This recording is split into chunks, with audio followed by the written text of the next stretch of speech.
Assalamualaikum warahmatullahi wabarakatuh. Allahumma shalli wa sallim ala sayyidina Muhammad wa ala alihi wa sahbihi. Bagian yang ke-8. A'udzu billahi minasyaitonir rajim. Wa yas'alunaka 'anir ruh. Mereka bertanya kepadamu tentang ruh. Ulir ruh, katakanlah ruh min amri rabbi, bahwasanya itu adalah urusan Tuhan. Wa ma utitum minal ilmi, sedangkan kamu tidak diberitahu illa qalila, melainkan sedikit. Hari ini akan kita kupas tentang yang sedikit ini, tentang keadaan ruh. Hari ini pelajaran atau pengkajian kita masuk bab tauhidus sifat, mengesahkan sifat, yang mana tauhidus sifat ini adalah masuk di dalam kategori ma'rifat mutawasit, ma'rifat yang tengah. Lalu apa bedanya tauhidus sifat dengan sifat 20? Kalau sifat 20 ini menjabarkan tentang sifat yang 20. Adapun tauhidus sifat ini mengesahkan sifat yang banyak, yang tidak terbatas hanya 20. Karena sifat Allah itu sama dengan banyak. Namun di dalam ma'rifat mubtadi atau ma'rifat dasar yang wajib kita ketahui itu hanya 20.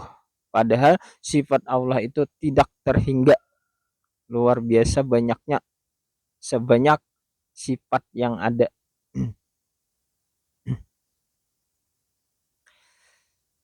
Di dalam pengkupasan sifat 20 ini adalah peningkatan daripada sifat. Di dalam pengkupasan tauhidus sifat, maksud saya ini adalah peningkatan daripada sifat 20. Di mana pada pertemuan yang telah lewat, intisari daripada sifat 20 itu adalah ruh, atau kemarin itu di dalam sifat syarat yang ada pada sifat ma'ani, yaitu hayat, yang kedudukannya adalah pada napas kita. Hayat atau ruh yang kedudukannya pada napas kita. Yang dengan mengetahui itu tadi, maka kita mendapatkan keterangan bahwasanya nafas kita itu adalah bernilai zikir. Jadi di diri kita ini ada yang berzikir non-stop 24 jam kali 24 jam. Walaupun kita tidur, dia tetap berzikir dengan bunyi zikirnya hu Allah, hu Allah, hu Allah. Dan ini tidak perlu diikuti, tidak perlu dilazimi, cukup diketahui bahwasanya bunyi zikir itu adalah hu Allah. Jadi tidak perlu diiringi dengan hati atau dengan perkataan. Karena ini bukan zikir hati, ini bukan zikir lisan atau zikir perkataan. Kalau zikir hati itu bunyinya Allah, Allah, Allah, Allah. Kalau zikir lisan itu la ilaha illallah. Jadi zikir itu ada terbagi kepada 5 lebih. Kalau zikir syariat itu kedudukannya di lisan, bunyinya la ilaha illallah. Zikir tarikat itu kedudukannya di hati, bunyinya Allah, Allah. Zikir hakikat itu kedudukannya di ruh, bunyinya hu, hu, hu. Zikir ma'rifat minur ah. Zikir sir tiada huruf, tiada suara, tiada kalimah. Ini nanti akan kita ketahui setelah ini. Yang mana seseorang apabila memahami tentang tauhid sifat, maka masuklah ia di dalam kategori seseorang yang bermakam di hakikat. Seseorang yang bermakam di hakikat itu matinya tidak busuk. Orang syariat itu matinya hancur. Cuma syariat yang semata tanpa mengerti hakikat. Orang tarekat matinya kurus, kurus kering. Orang hakikat matinya gemuk, putih kuning, berseri-seri di dalam kuburnya. Orang ma'rifat matinya lenyap, ruh dan jasadnya kembali kepada Tuhannya. Sering disebut muksa. Ibarat burung itu kembali dengan sangkarnya, dengan ininya. Tidak terhenti di kuburnya, di barzah, langsung biwairi hisab. Jadi umat Rasulullah itu sepertiga itu biwairi hisab, tanpa ditanya.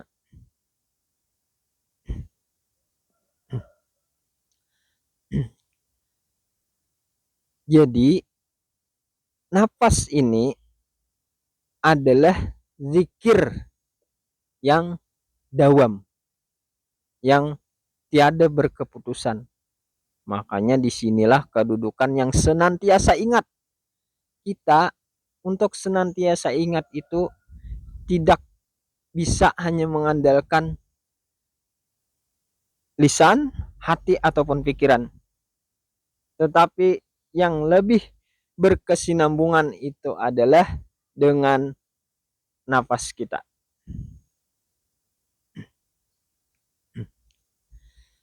Syekh Abdul Qadir Al-Jailani pernah ditanya, "Ya Syekh, kaifa zikrur ruh?" Wahai guru, bagaimana zikir ruh? Faqala Syekh Abdul Qadir Al-Jailani, beliau berkata, "Wa amma natijatun zikrur ruh lil makna musyahadatun." Bahwa musyahadatun. Adapun buah, beliau mengatakan buah ya. Buah daripada zikir ruh, nah ini buahnya ini. Itu bisa dimaknai lil makna musyahadah. Dengan musyahadah. Musyahadah ini melihat sesuatu dengan tilik hati, bukan hanya sekedar mata zahir, tetapi dengan mata batin. Nantinya tidak terbatas dengan hati ya. Memandang sesuatu dengan mata batin. Kan ada mata zahir, ada mata batin. Itu kita itu dua punya pandangan. Tentunya dengan ilmu yang untuk memainkan pandangan batin. Bahwa musyahadatun. Ma musyahadatahu. Lalu apa yang dimusyahadahi? Atau apa yang disyuhud? Yang menjadi masyhad maksudnya. Atau media yang dipandang itu tadi. Beliau mengatakan anwaru tajalliyatis sifat. Nah, nur kenyataan daripada sifat. Nah, ini yang akan kita kupas. Beliau mengatakan nur itu terkait di dalam konteks tasawuf, karena semesta sekalian alam daripada nur Muhammad. Innallaha khalaqa qablal asya'i nuran nabiyika. Sesungguhnya Allah menjadikan yang dahulu daripada segala sesuatu itu adalah nur Nabi engkau. Jadi maksud beliau adalah memandang nur. Nanti ini akan kita kupas. Yang ini yang akan kita kuak. Perkataan Syekh Abdul Qadir Al-Jailani. Menurut di dalam sebuah kitab ada keterangan daripada ulama-ulama kebatinan atau ulama ahli ma'rifat. atau ahli hakikat. Mereka mengatakan yang sebenar-benarnya diri itu adalah ruh. Kemarin kan sudah kita kupas, memang sebenarnya diri kita aslinya kita itu adalah ruh. Jadi manusia itu kenapa sampai dikatakan rahasia? Salah satunya dia adalah makhluk halus. Kalau tubuh itu makhluk kasar, ini makhluk halus, yaitu ruh. Dan ruh itu bukan dicipta, beda dengan tubuh. Makanya roh itu tidak menempuh maut. Kalau tidak dicipta, lalu apa roh itu? Roh itu dia adalah sebuah hembusan, tiupan daripada Tuhan kita. Jadi diri kita ini adalah tiupan Tuhan. Tiupan atau hembusan, hembusan itu adalah sifat. Jadi diri kita ini adalah sifat Tuhan kita. Ini sangat dekat dengan Tuhan kita. Yang paling dekat dengan seseorang itu adalah sifatnya, tabiatnya itu. Jadi seseorang itu tidak akan bisa mencapai kedekatan dengan Tuhannya jikalau dia tidak mengerti tentang ruh. Walaupun dikatakan di dalam Al-Quran sedikit, namun yang sedikit ini sudah cukup bagi kita.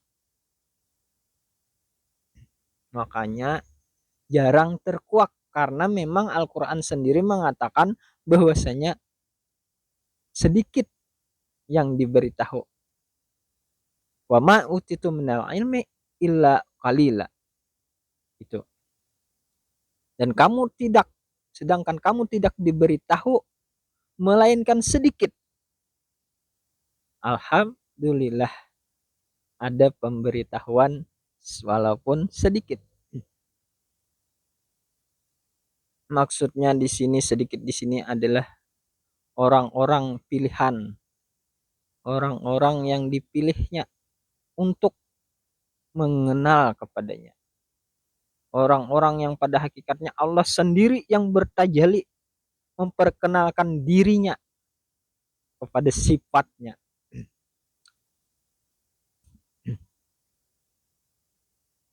Kemudian sambungan perkataan ulama tadi yang kata saya sebenar-benar diri itu adalah ruh.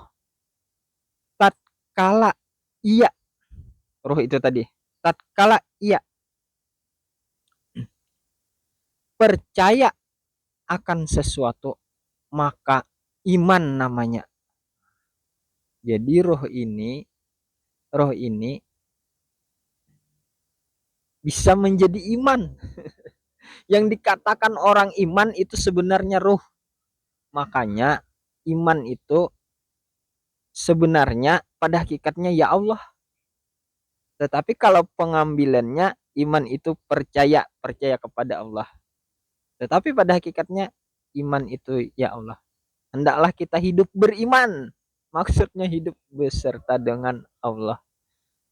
Pada kenyataannya kita dengan ruh. Padahal kita itulah ruh. Kita itulah si iman. Ini yang iman seseorang itu tidak pernah lepas lagi.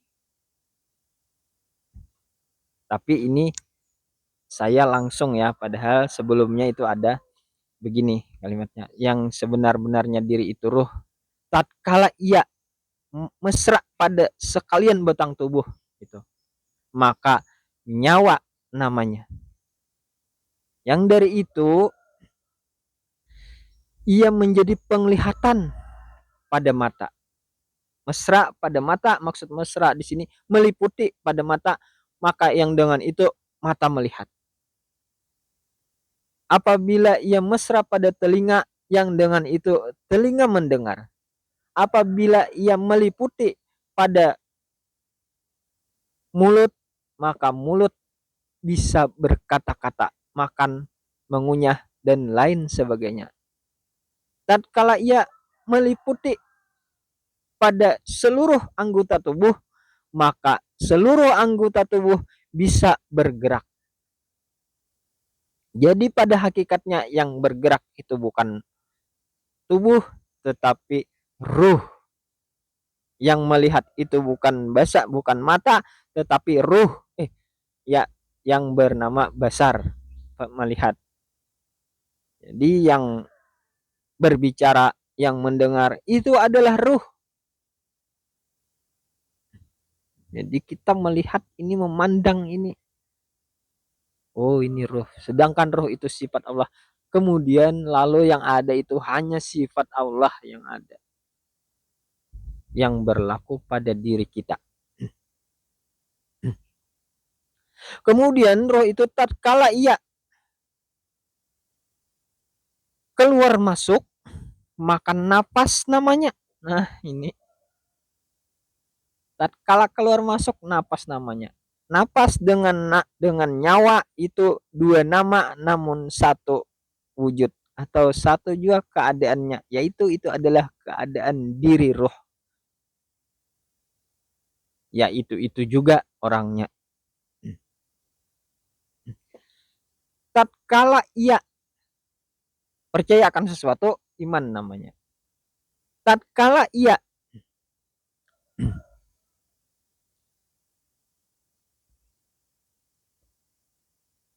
dapat berkehendak, maka hati namanya.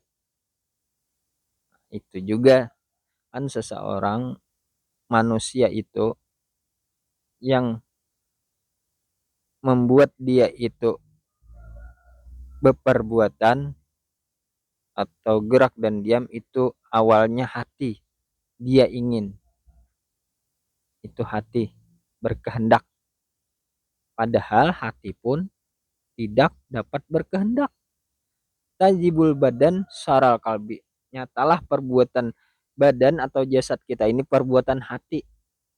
Tajibul kalbi sarar ruh. Nah itu. Nyata ruh itu yang menjadi sumber hati itu dapat berkehendak. Tatkala ia ingin akan sesuatu, maka nafsu namanya. Jadi yang kita sering dengar yang dikatakan nafsu itu, memang nafsu itulah, nafsu itu bukan hanya satu maksudnya, yang satu nafsu amarah yang senantiasa mengajak kepada keburukan. Nafsu itu bukan itu saja. Nah, ada ulama yang sesat yang menyatakan kalau kita sudah sampai di sini, katanya, walaupun nafsu kita itu buruk, maka itu kita tidak termasuk hidup menurutkan nafsu. Sebenarnya tidak begitu. Ini yang salah, karena nafsu itu ada 7 tingkatan. Ada yang namanya nafsu amarah, nafsu amarah, nafsu al-lawamah, nafsul mutmainah, nafsul mulhimah, nafsu radiyah, mardiyah, kamilah. Itu 7. Nafsu amarah itu nafsu yang senantiasa mengajak kepada keburukan. Innan nafsa la ammaratum bisu. Ini nafsu yang senantiasa mengajak kepada kejahatan. Illa marahim rabbi, terkecuali orang yang mendapat rahmat, baru nafsunya itu reda. Nafsu ini laksana kuda yang binal. Baru seseorang itu nafsunya akan reda jikalau dia sudah mendapat rahmat atau kasih sayang Tuhan. Siapa-siapa yang dikasihinya, disayanginya, maka nafsunya itu akan reda. Memang kita wama ubariun nafsi, jadi kan wama ubariun nafsi, diriku tidak bisa melepaskan dari nafsu kita itu, atau dari ajakan yang keburukan. Karena nafsu itu bukanlah sesuatu yang di luar dari diri kita. Nafsu itu adalah diri kita sendiri atau bagian daripada diri kita. Jadi kita itu sulit kalau tanpa rahmat. Itu nafsu amarah itu adalah nafsu orang-orang yang fasik kedudukannya. Ada yang nafsu yang sudah redam, yang tunduk. Ada, kalau nafsu amarah ini nafsu yang tak terkendali, yang sulit tunduk. Kalau nafsu yang tunduk, tunduk dengan akal, itu adalah nafsu al-lawamah. Nafsu lawamah ini nafsu yang taat, dia yang mau melaksanakan perintah Tuhan. Memang ada kalanya dia terjerumus ke dalam kemaksiatan, namun dia kembali. Makanya nafsu lawamah ini nafsu yang terbit dari penyesalan. Maka nafsu ini bagus. Jadi nafsu ini yang mengiringi kemaksiatan dengan menjadikannya kebaikan gitu. Jikalau tanpa ada nafsu ini, maka seseorang itu tidak akan bagus. Jadi dosa itu bisa menjadi dosa yang diridai dengan adanya nafsul mutmainnah, nafsul lawamah, al-lawamah. Dosa yang diridai adalah dosa yang ditaubati, dosa yang disesali. Tuhan itu senang kalau kita kembali kepadanya. Waktu 21. Kita percepat sedikit. Ada yang namanya nafsu itu mutmainnah. Nafsu ini adalah nafsu yang tenang. Nah, yang di dalam Al-Qur'an dikatakan ya ayyatuhan nafsul mutmainnah. Hai jiwa-jiwa yang tenang. Irji'i ila rabbiki radiyatan mardiyah. Fadkhuli fi ibadi wadkhuli jannati. Nah, ini yang dipanggil untuk masuk ke surga, ini yang kategori adalah sebagai hambanya. Nanti kita sambung nafsu yang 7 ini. Saya khawatir ini kupasannya tidak cukup untuk menguak yang kupasan tentang tauhid sifat. Kemudian seterusnya perkataan ulama yang sebenar-benarnya diri itu adalah ruh tatkala ia dapat berpikir maka akal namanya. Tatkala ia dapat memilih akan sesuatu maka ikhtiar namanya. Tatkala banyak tatkala ini, tatkalanya banyak. Yang terakhir inti tatkala atau pada ketika tatkala ia maujud maka jasad namanya. Nah, ini. Jadi jasad ini adalah ruh. Jadi untuk mengetahui ruh, bagaimana sih ruh itu? Ini orangnya, jasad. Jadi jasad ini adalah kenyataan daripada ruh. Ini orangnya. Jadi jelasnya bahwasanya ruh dan jasad ini bukan dua. Dua ini adalah kedudukan zahir dan batin. Setiap yang zahir mesti itu ada batin, dan setiap yang batinnya itu ada zahirnya. Jadi zahir batin ini bukan dua. Jadi yang zahir itu bukan di luar, yang batin bukan di dalam. Ini tidak bisa dipisahkan. Tidak bisa dipisahkan sebenarnya. Kalau berpaham orang itu bahwa jasad ini adalah ruh atau kenyataan daripada ruh atau orangnya yang dimaksud dengan ruh.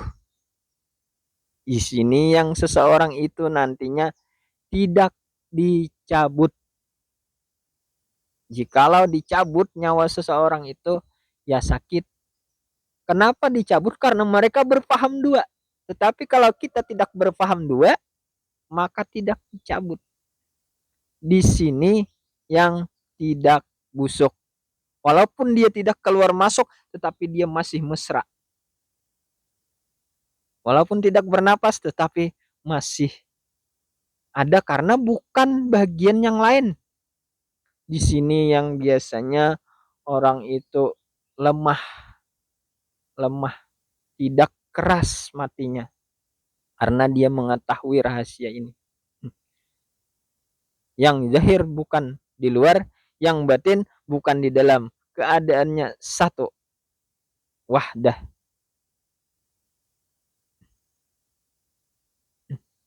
Disinilah putusnya hakikat. Apa itu putus hakikat? Tidaklah seseorang yang ma'rifat, yang mengenal itu berhakikat lagi. Karena apa? Karena hakikatnya sudah menyata pada syariat. Makanya roh itu tidak disebut lagi. Pada ketika kita bersyariat, maka itulah hakikat kita.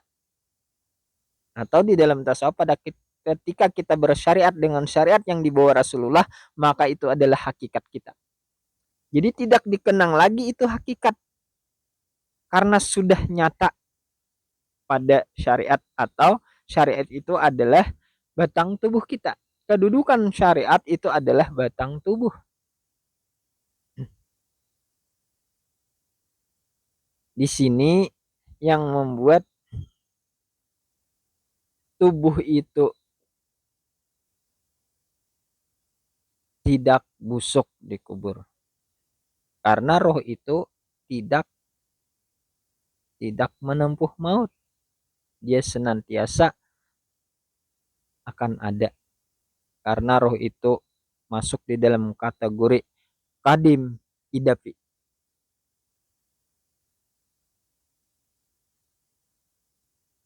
Kadim idapi itu maksudnya bukan kadim yang sedia, tetapi yang kekal. Dia tidak menempuh maut. Memang dia ada permulaannya, awalnya, awal kisah proses, tetapi dia tidak ada kesudahannya. Sebagaimana kita, sekali kita hidup, selamanya kita hidup. Tidak ada yang namanya mati atau habis cerita. Yang habis cerita itu adalah binatang. Sedangkan kita ada terus ceritanya. Baik itu di barzah, di mahsyar, di mizan, sampai di surga atau neraka, itu akan abadi. Karena kita adalah wujud diri kita adalah ruh.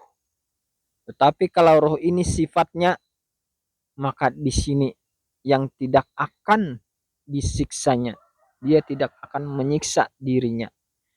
Dan dengan ini insya Allah, setelah Allah memperkenalkan dirinya, Allah akan mengambil alih, mengganti wujud diri kita. Dan dengan perangainya nantinya yang pada syariatnya akan kita sesuaikan supaya menuju kembali ke hadiratnya, supaya sempurna. Nah, ini memang benar perkataan saya bahwa waktu tidak akan cukup untuk mengupas tadi nafsu yang ada 7. Mutmainah, radiyah, ya nafsu yang senantiasa rida, mardiyah yang diridai. Nah, kamilah itu nafsunya Rasulullah, yaitu yang nafsunya itu senang dengan kehambaan. Makanya Rasulullah itu senang dengan salat, sejuk mataku dalam salat dijadikan, itu kata Rasulullah. Jadi kita kembali bahwasanya disinilah putusnya hakikat, dan disinilah esanya atau tunggalnya. Jadi sebagaimana di dalam pengkajian kita Tauhidul Af'al kemarin itu adalah kepada batang tubuh, ternyata tauhidus sifat juga ke batang tubuh. Maksudnya semua yang ada batang tubuh itu kan semua, kalau diri kita batang tubuh, kalau di luar itu apapun yang maujud. Nah, itu apapun yang maujud, atau di dalam konteks tasawuf Nur Muhammad. Makanya kata Syekh Abdul Qadir Al-Jailani tadi, anwaru tajaliyati sifat. Ini nur, semua ini nur, ini nur. Ini tajaliyati sifat. Itu beliau mengatakan begitu. Tajaliyati sifat, kenyataan daripada sifat.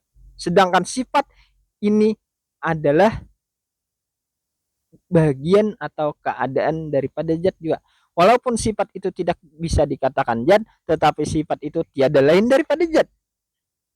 Tiada lain daripadanya. Disinilah yang masuk di dalam kategori al-insanu siri wa nasirhu wasirhu sifati wasifati la gairi. Di dalam la gairi itu tiada lain itu ana ila ana. Aku, kata Tuhan, tiada lain daripada aku. Inilah insan itu mengandung rahasia. Nanti sir atau rahasia itu kupasannya di Tauhidul pertemuan kita yang akan datang. Hanya ini yang bisa saya sampaikan. Salah hilap mohon maaf. Billahi taufiq wal hidayah. Wassalamualaikum warahmatullahi wabarakatuh. Allahumma sholli wa sallim ala Sayyidina Muhammad wa ala alihi wa sahbihi